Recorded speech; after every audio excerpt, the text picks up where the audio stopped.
one.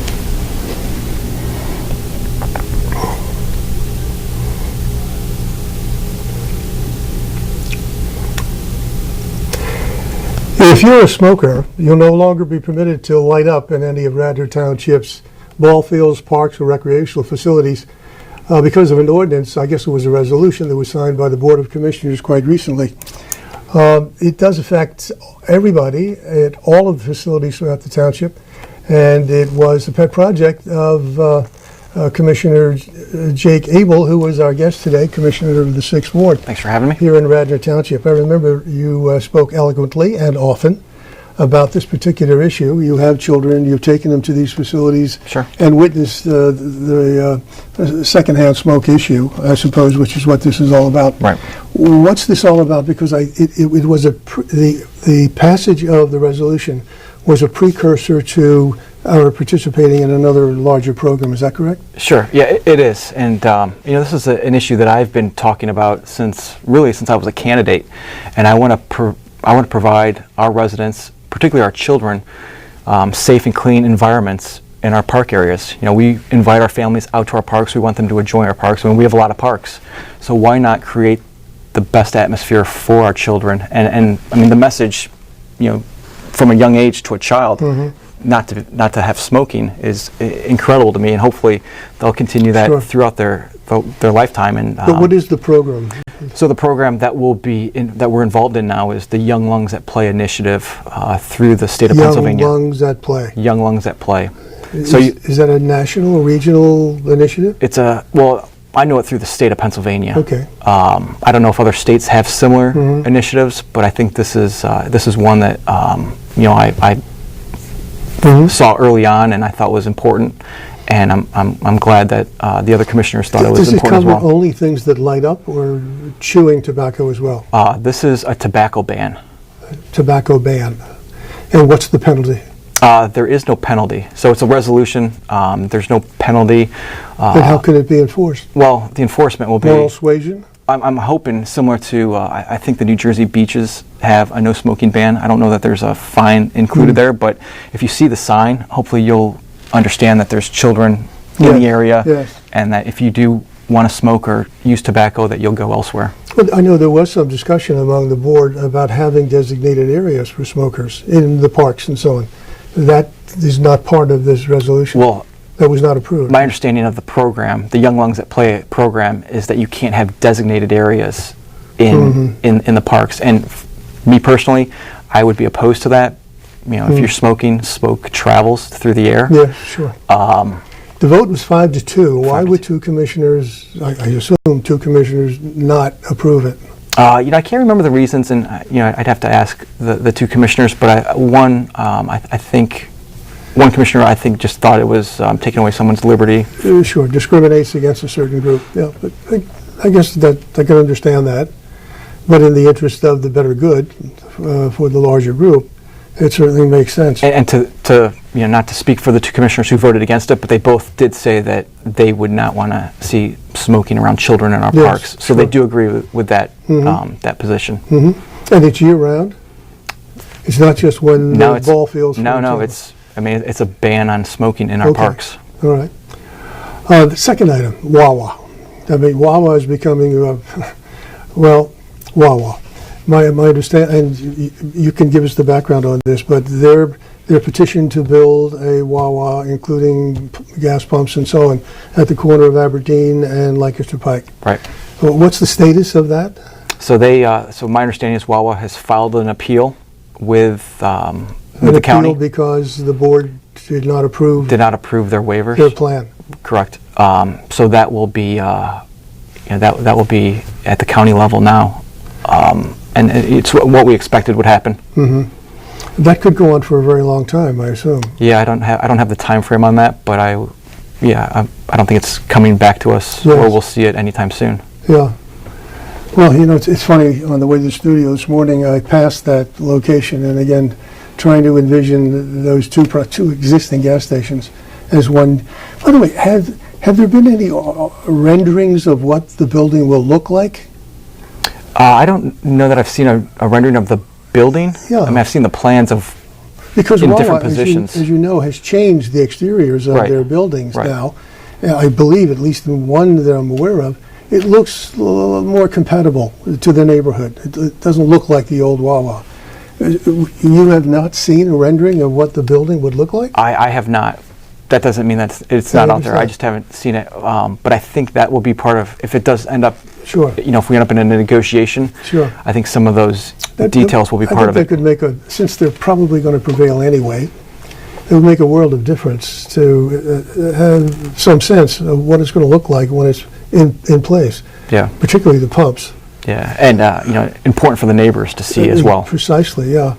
I mean, I've already seen one for sale sign go up in the adjacent to Right. the proposed development.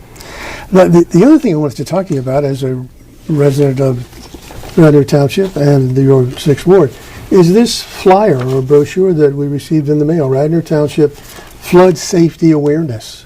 Yep. And I know this has been a pet project of yours for some time. Tell us about this, the impetus for it. Well, I mean, this particular, I mean, I don't have any involvement in this brochure, but some of the issues included in it are things that I've been talking about, and we're coming up on the year anniversary of the August 2018 floods, where I think every part of the township saw flooding, and people still talk about that day and the need for not only stormwater projects to move forward, Yes. but also, as I like to call them, low-cost, high-impact projects, which one is included in here that I talked about That's the parking? in September. We held a public safety meeting, and I requested that we have specific parking lots and areas designated for residents who live in flood-prone areas. So if we know a flood's coming, or we know a lot of rain's coming, they can move their vehicles. We live in a day where we shouldn't have to say, my car was washed away again, or my car flooded. We have enough smart people in the township, and one of the ideas that came forward is, we're going to give decals to residents, and if they live in these areas, they can just move their cars, not have to pay for parking, and then move them back when the storm subsides. You had another idea I thought was really intriguing, where there are known flood zones, and to disallow people from going through a flooded area, figuring they can make it, Right. To have a bar drop and then temporarily eliminate access to that area. Yeah, and this. How would that work? Well, I propose this for two reasons. One, as you said, when heavy rains come, Right. These flash floods come quick. So I'm not going to blame it all on the drivers, but sometimes drivers still think they can pass through water even though they can't see the road, and they get stuck. This puts our first responders in jeopardy, puts their lives at risk.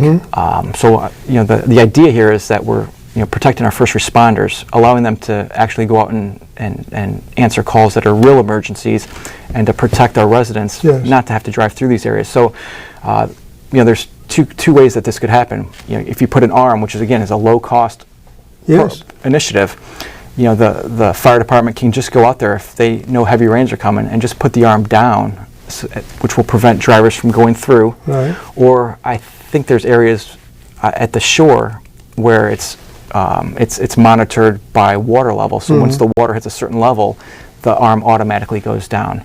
I think it's a great idea. Well, the township, I think, is interested in this. They're looking at different options, and I would hope that we would have it soon. Again, coming up on the year anniversary, and we know that this time of year we're going to see heavy rains. Yes. Yep. I guess with all the talk about stormwater management and new piping, et cetera, that doesn't necessarily solve the problem, does it? No, a flood zone will continue to be a flood zone. Yeah, and I tell this to residents all the time. Even though we're proposing stormwater projects, they're not flood prevention projects. Heavy rains like August of 2018, we're still going to see flooding. And there's no way to avoid it, prevent it. No, I mean, it's just as of now. Yeah. We'll do our best to manage it, but it's still a flood. Fourth area, right, is I think in Garrett Hill. I heard this story from somebody else, and I found it intriguing at the very least. A builder got permission to build a new building and got approval for the height of the building, which was almost 7 feet higher than whatever the standard is. Right. And so there is now a new building in Garrett Hill that is 7 feet above standard, whatever that is. Residents are in an uproar. Township is saying, how did that happen? How did that happen? Well, yeah, I wasn't around for the project when it was first proposed. I think this goes back to 2015. Oh. But what I know are the residents of Garrett Hill spent a lot of time, hundreds of hours, working to create a Garrett Hill zoning ordinance. So they have different zoning requirements than other parts of the township. And one of the criteria in that ordinance is they have a 30-foot height maximum. So this project that you're speaking about, Yes. the builder, to my understanding, submitted plans to build a home, and in those plans it was 36 feet 9 inches, which was approved by the township. Well, when that house goes up and it's 7 feet higher than anything else in that Right. neighborhood, Yeah. the residents, I think, have a right to be upset. They spent, think about how many hours, how much Yes. of their time they spent Yes. to create zoning ordinances Yes. that they think protects the character of the neighborhood. And regrettably, it fuels the speculation about people who are more sympathetic to builders, et cetera, et cetera. And I've been one of those people off and on. I guess most of us have been. So you have no idea how that's going to be resolved. Well, it's going to the zoning hearing board, and it'll be there in August. But the building exists. It's 7 The feet building's higher up. than it was supposed to be. The roof is on. Right. So it's going to go to zoning. We approved sending the solicitor there, which was a tough vote for me because I know, again, the township signed off on the permit, so we have to Yes. take some responsibility for Sure. that. So are we sending the solicitor there knowing that we're going to lose and we're just going to spend, let's say $5,000, and then No. it goes to media, and then we're going to send the solicitor to media? But I think in this particular case, it was important to show support for the Garrett Hill residents, Sure. and let them know that the work that they did matters. Yes. And but I think long term, the only way we prevent this Right. is that we just need to follow the process, and a permit that comes in at 36 feet Yeah. should be denied. Yes, it should be denied. Summer, usually people talk about the summer doldrums and so on and so on. Are you, as the member of the board, experience any slowdown in activity? No, in fact, a little bit of the opposite. Really? I feel like with the heat over the weekend, Yes. people were inside, probably noticed a few more issues, and decided to send me off some emails. What does the township? What programs does the township have for the heat? Is this horrible heat for heat stroke and getting people out of environments where there is no air conditioning and so on? Well, so do we have an emergency plan? Yeah, so the township, through the heat wave, opened up the building. So if residents lost their... The municipal building? Correct. Yeah. So if residents... so we had a storm right before that. If your power's knocked out and your air conditioning is knocked out, or you just don't have air conditioning, you could go into the township building, use it as a charging station for your electronics, a cooling station, and they were prepared to keep that open. Not the schools as well? I know it's a different jurisdiction. Yeah, I'm not aware of the schools being open. Yeah. I was aware of the township, and I did see some social media from the police department that they were handing out fans to residents. I hope that's enough, and I hope we don't need it. I hope we don't need it. Yeah, my plan is to follow up with the township just to see how many people actually used it over the weekend. But I think just having it open and available to residents was important. My plan is to stay indoors and pray for my air conditioning unit that it can withstand the pressure. As always, pleasure to see you. Thanks for having me. This has been Commissioner's Corner, this episode with Commissioner Jake Abel, who is the Commissioner of the 6th Ward. If folks want to reach you with a complaint or a question, a comment, how can they do that? I would go to the Radnor Township website, and they have a link for the Board of Commissioners members, and they'll have my contact information there, and you just click on that and send an email to me directly. Stay cool, enjoy the summer. Until next time, take very good care of yourselves.